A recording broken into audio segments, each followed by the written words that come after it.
বিসমিল্লাহির রহমানির রহিম। মনির high school and computer ইনস্টিটিউটের পক্ষ থেকে 2026 সালের এসএসসি পরীক্ষার পুনর্বিন্যাসকৃত পাঠ্যসূচি, বিষয় বাংলাদেশের ইতিহাস ও বিশ্ব সভ্যতা, বিষয় কোড 153, পূর্ণমান 100। এখানে 8টা সৃজনশীল থাকবে, লিখতে হবে 5টা, 5 10 50 নাম্বার। 15টা সংক্ষিপ্ত প্রশ্ন থাকবে, লিখতে হবে 10টা 20 নাম্বার। 30টা নোটবুক থাকবে, 30টার উত্তর করতে হবে নাম্বার 30 নাম্বার। 30 আর হলো 20, 50 আর হলো 50, এই হলো 100। মোট 100 নাম্বারের পরীক্ষা তোমাদের হবে। সংক্ষিপ্ত সিলেবাসে যে অংশটুকু না পড়লেই হবে না, সেই অংশটুকু আমি বলতেছি। বাকি যে অংশগুলো থাকবে আমি বলবো না, সেগুলা তোমাদের পড়ার কোনো প্রয়োজন নেই। দেখো, প্রথমেই দেওয়া আছে দ্বিতীয় অধ্যায় বিশ্ব সভ্যতা। প্রথম অধ্যায় কিছুই নাই, কিন্তু বিশ্ব সভ্যতার মধ্যেও তো অনেকগুলো পার্ট আছে, সেখানে কোনটা কোনটা আছে আমি সেগুলো বলতেছি, তোমরা সেগুলো দাগিয়ে নাও এবং সেগুলোই পড়বে, আর বাইরে কিছু পড়ার প্রয়োজন নেই। মেসোপটেমিয়ার সভ্যতা, সিন্ধু সভ্যতা, মিশরীয় সভ্যতা, চৈনিক সভ্যতা, গ্রিক সভ্যতা, রোমান সভ্যতা, মায়া সভ্যতা,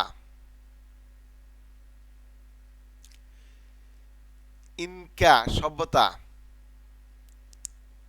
এসকেট সভ্যতা, মৌর্য ও যুগ্ম যুগে বাংলা, স্বাধীন পৌর রাজ্য,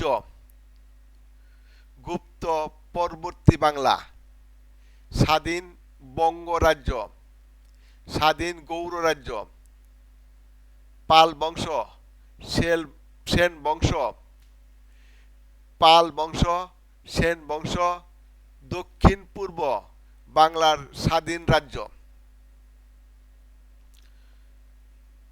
ষষ্ঠ অধ্যায় বাংলায় মুসলমান শাসনের সূচনা, বাংলায় তুর্কি শাসনের ইতিহাস, আফগান শাসন, 12 ভূঁইয়ার ইতিহাস, বাংলায় মুঘল শাসন। অষ্টম অধ্যায় বাংলায় ইংরেজ শাসনের সূচনা পর্ব, ইউরোপীয়দের আগমন, পলাশীয় বক্সারের যুদ্ধ, কোম্পানির দেশ দেওয়ানি লাভ, চিরস্থায়ী বন্দোবস্ত, প্রতিরোধ বন্দোবস্ত, নবজাগরণ ও সংস্কার আন্দোলন। এটি হচ্ছে নবম অধ্যায়। ত্রয়োদশ অধ্যায় 1970 সালের সাধারণ নির্বাচন এবং পরবর্তী ঘটনা প্রবাহ, বাংলাদেশ সরকার, মুজিবনগর সরকার গঠন, মুক্তিযুদ্ধ ও বিভিন্ন শ্রেণীর পেশার মানুষের ভূমিকা, স্বাধীন বাংলাদেশের অভ্যুদয়, জাতীয় পতাকার ইতিহাস, জাতীয় সঙ্গীতের ইতিহাস, জাতীয় স্মৃতিসৌধ। আজকের বাংলাদেশের ইতিহাস ও বিশ্ব সভ্যতা আলোচনা পর্ব এখানেই শেষ করলাম। আমরা যেগুলো বললাম এর বাইরে একটাও পড়ার প্রয়োজন নেই। তোমরা এর মধ্যেই পড়বা, এখান থেকে প্রশ্ন করবে, এখান থেকে তোমরা উত্তর লিখবে। দেখবে কোথাও কোনো প্রকার সমস্যা হচ্ছে না তোমাদের উত্তর লেখাতে, তোমাদের পাস করাতে এবং তোমাদের ভালো রেজাল্ট করার ক্ষেত্রে কোনো প্রকার সমস্যা হচ্ছে। তোমরা যদি মনোযোগ দিয়ে একটু দেখো, আর যদি নাই পড়ো তাহলে তো ফেল ছাড়া কোনো গতি নাই। কে আমার কতগুলো ভালো না শোনা গেলেও কতগুলো সত্য। আজকের মতো এখানে শেষ। আসসালামু আলাইকুম।